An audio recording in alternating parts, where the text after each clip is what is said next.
दोस्तों आज बात करेंगे गुप्त काल की।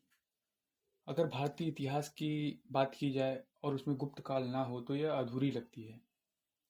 अधूरी इसलिए लगती है क्योंकि जो गुप्त काल था वह भारत का स्वर्ण युग भी कहा जाता है।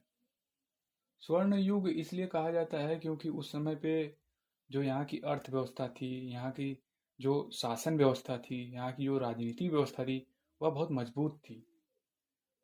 गुप्त काल का समय जो था वह 320 ईसा पूर्व से 550 ईसा पूर्व था।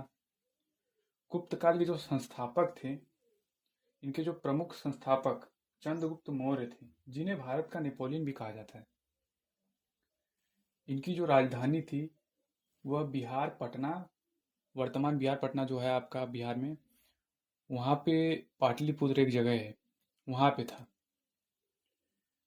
इनके शासन में जो है समाज बहुत खुश था, सबको न्याय मिलता था, न्यायपूर्ण शासन चलता था। भारतीय इतिहास में इसे स्वर्ण युग भी कहा जाता है। और अगर कला विज्ञान के बारे में अगर बात की जाए तो फिर आप देख सकते हैं जैसे नालंदा विश्वविद्यालय है, उस समय का बहुत बड़ा विश्वविद्यालय था जहाँ पे बाहर से विद्यार्थी आते थे पढ़ने के लिए, जिसे बख्तियार खिलजी ने बाद में तोड़ दिया था। अगर नालंदा विश्वविद्यालय हो गया आपका, और अगर साहित्य के बारे में बात की जाए तो अभिज्ञान शकुंतलम एक हो गया, आपका मेघदूत हो गया, जैसे अमर रचनाएं, ये सब अमर रचनाएं हो गई। संस्कृत साहित्य का स्वर्ण काल भी कहा जाता है इसे। और अगर बात की जाए साहित्य में तो आपके कालिदास भी इसी समकालीन थे। आर्यभट्ट थे आपके गणित के क्षेत्र में।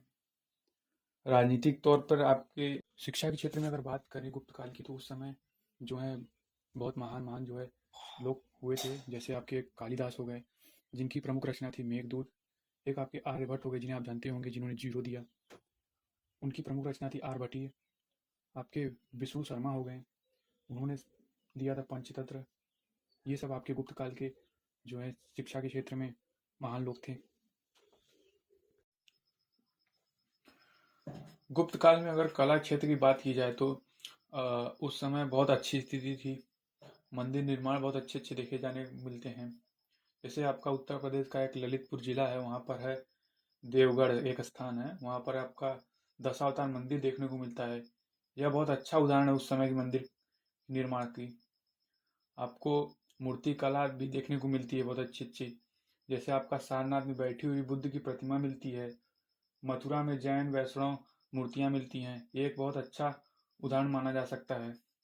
चित्रकला की अगर बात की जाए तो अजंता की गुफाओं में भित्ति चित्र मिले हैं। धातु कला की बात की जाए तो धातुओं की मूर्तियां, जैसे सुल्तानगंज में प्राप्त बुद्ध की विशाल मूर्ति मिली है। अन्य विधाएं, जो गुप्त काल के सिक्के अगर बात की जाए तो वो भी बहुत अच्छे तरीके से बनाए जाते थे आपके।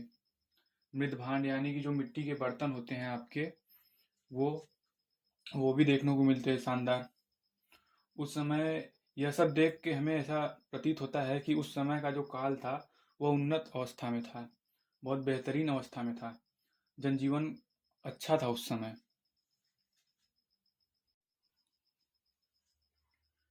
गुप्त काल के पतन का कारण अगर देखा जाए तो एक समान देखने को मिलता है सभी साम्राज्य के पतन का कारण, जैसे कि बाहरी आक्रमण हो गया आपका, और कमजोर उत्तराधिकारी हो गए, आंतरिक विद्रोह हो गया, और जैसे कि व्यापार में गिरावट हो गया। अगर आर्थिक स्थिति सही नहीं है तब भी बाहरी आक्रमण आप नहीं रोक पाएंगे।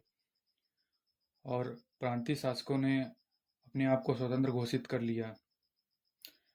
जैसे कि आप देख सकते हैं हुरों का आक्रमण जब हो रहा था बार बार, तो उसे समुद्रगुप्त ने तो रोका, लेकिन बाद के शासकों उसे रोक नहीं पाए। ये भी कारण माना जा सकता है। कमजोर उत्तराधिकारी की बात करें अगर, तो समुद्रगुप्त के बाद का जो राजा थे, बुद्धगुप्त हो गए आपके, नरसिंहगुप्त हो गए, ये योग्य नहीं थे, जिनके कारण साम्राज्य की रक्षा नहीं हो पाई। आर्थिक अगर संकट की बात किया जाए तो रोम के साथ व्यापार में कमी आई। रोम साम्राज्य के पतन से भारत को आर्थिक नुकसान भी हुआ। इसके अलावा सोने के सिक्के में गिरावट आई, जिससे आर्थिक स्थिति भी कमजोर हो गई।